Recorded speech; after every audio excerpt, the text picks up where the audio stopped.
Hello everyone, my name is Rochelle Innocent and I'm the founder and CEO of Project Purpose. Welcome to our channel.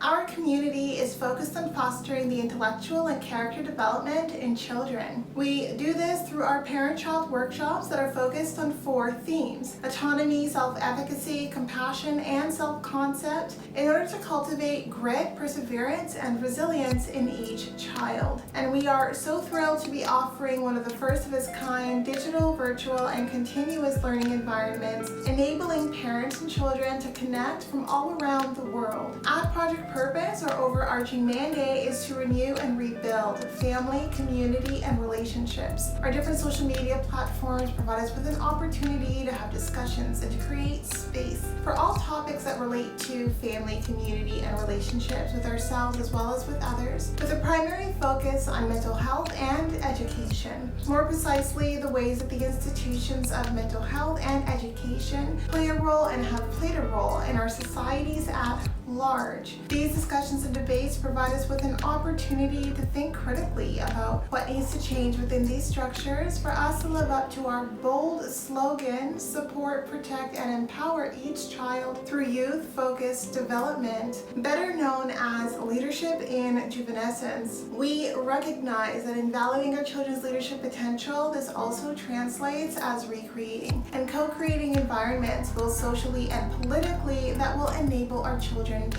thrive. For those of you who are particularly keen on the topic, we also write thought pieces every other Monday now, so definitely be sure to meander over to the website and check out our online content. Now, if it is the case that you're looking for a listening alternative, well, we're available wherever podcasts are playing, and we provided you with access to a few links down below. Now, as is the convention, I'm going to ask that you support this community by subscribing to the channel. It really does help. I'm not that great at growth strategies, but I'm going to ask if you like it, if you're still tuned in by the end, definitely subscribe and join the conversation. Let's get into it.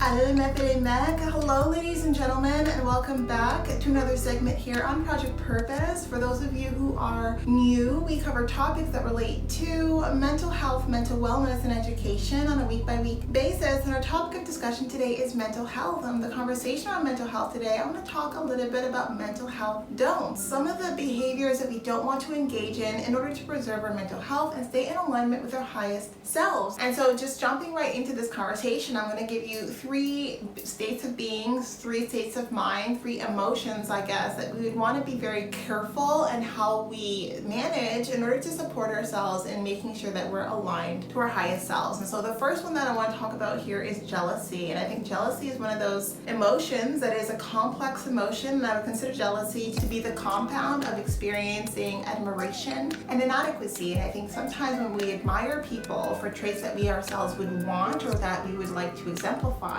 but we then at the same time feel like we couldn't, or that we don't, and that we don't have the ability to develop those skill sets, those 2 feelings together create jealousy. And so jealousy is negative emotion projected towards other people because of how we feel about ourselves. And oftentimes jealousy can build into envy. It can build into a lot of very toxic, very harmful behaviors, not just for you, but for the people who are around you. And so I think that jealousy is an emotion that can be very dangerous, right? A lot of the things that we see that end up into very tragic stories stem from a place of jealousy. And so it's an emotion that we want to keep on a leash. And I think the part of jealousy that is truly an area that we can really dig deeper into to support ourselves is this sense of inadequacy. And I don't think that there is jealousy without a sense of inadequacy, without a feeling of lacking, a feeling of there being something within ourselves that we do not have, that we see reflected in the person that is the object of our jealousy. And I think that it's really important that we think about the things that we tell ourselves and how the things that we tell ourselves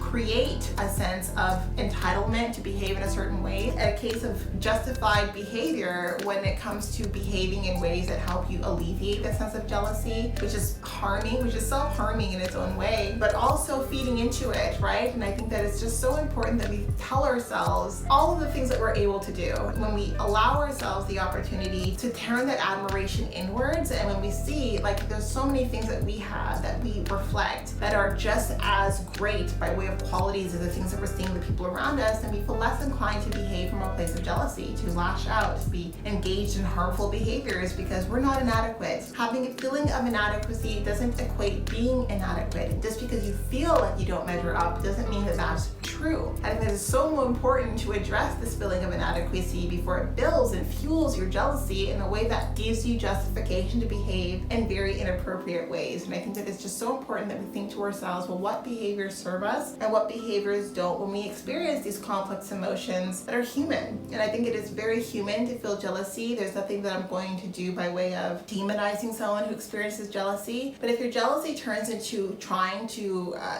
go out of your way to harm someone or harm their reputation or harm their growth and evolution, then that's how you know that it's gone too far. And a lot of why it goes too far is this feeling of inadequacy that gets triggered whenever you feel jealous, right? That admiration and that inadequacy work hand in hand to create a very toxic inner state of mind, inner world that you don't want to stay in, because all of what's driving those actions is your own sense of inability to measure up. And I don't think any of us want to operate from a place of feeling like we don't measure up. All of us do. All of us have talents, skills, abilities, and ways that we can show up that are different from other people. And I think that it's better that we focus on how we celebrate ourselves and how we show ourselves how adequate we are, rather than feeding the sense of everyone around us having these admirable traits, but we have none. That's absolutely not true. That is a perception thing. That is not a reality thing. If you want to check our perceptions so that they align to a reality that align us to our highest selves, and so that we don't engage in behaviors that hurt and harm rather than help and heal. And we all want to be in a place where we're the kind of people that help and heal rather than hurt and harm. And so the next emotion or state of being that I find, if we don't manage it carefully, it can have a really harmful impact on our mental health, and that's bitterness. And I think that feeling bitter is a byproduct of not being able to let go of the injuries and of the hurts that we've experienced in life. And so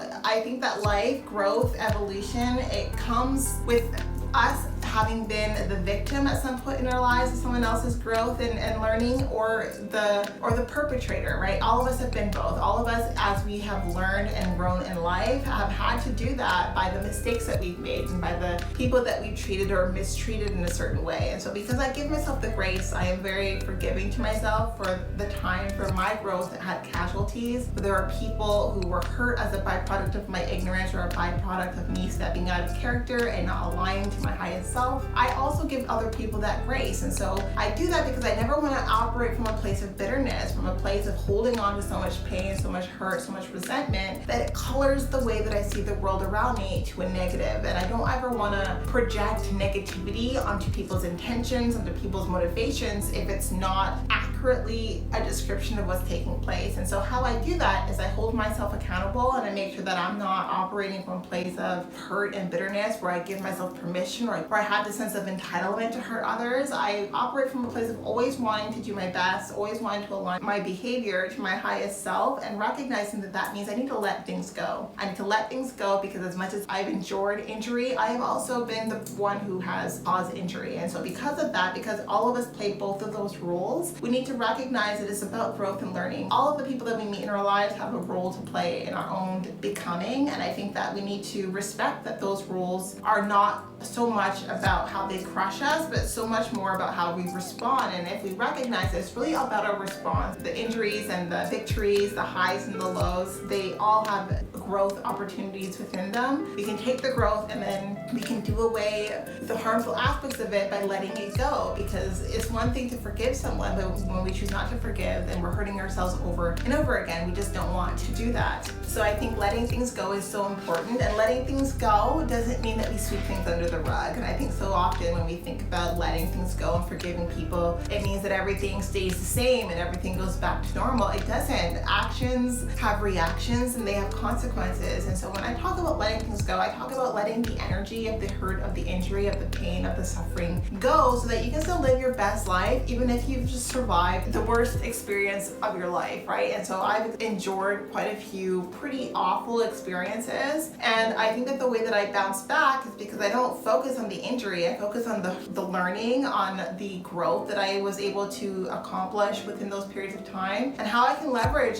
some of what I experienced in a way to show up better for others moving forward. And so I think that we all have a role to play and accountability in the way that we manage our suffering when it is the case we are confronted with suffering, so that we're never paying that suffering forward. In fact, if we take that suffering and we extract the lessons from it, then we're always showing up as a 2.0 version of ourselves based on the experiences that we've all coursed through. And so last but not least, I want to talk about letting things go, right? And so letting things go, this isn't about forgiving, this is about closing the door, closing chapters. And so as I said before, forgiveness isn't about things going back to normal. With actions, there are reactions, there are consequences. And sometimes it's really hard to recognize that you can't heal in a place that hurt you. And so I'm so big on, if it is the case that I've needed to do a lot of healing, because I've been subjected to a lot of injuries, and it's an opportunity for me to think about, well, where can I find a clean slate? And I'm so big on starting from scratch, but I've never really started from scratch, to be honest. I've always started from experience, and it's something that I recognize, like when we change our setting, we change our environment, we give ourselves an opportunity to reset, we give ourselves an opportunity to heal, to really rise from those ashes, and to give ourselves the bandwidth, the room for better and not for bitter. I think sometimes it's hard to create room for better and not bitter if we're in the same environment that hurt us. So think about that. Think about the environments that you're in right now, and if whether or not those environments are conducive to your healing and to your growth, or if they're conducive to further perpetuating a cycle of pain and suffering. So that's kind of the topic that I want to talk about today. Some food for thought for you. And as it relates to my stalking situation, I went live about being stalked about 2.5 months ago by Scott Rutherford, who is a professor at Rotman School of Management and senior leader at McKinsey, who has been actively stalking, terrorizing, and intimidating me for the last 4 years. And so that's still ongoing. I don't have any updates for you just yet, but still want to come on here and have constructive conversations. So hopefully that was helpful, and I look forward to chatting with all of you very soon. We'll talk to you later.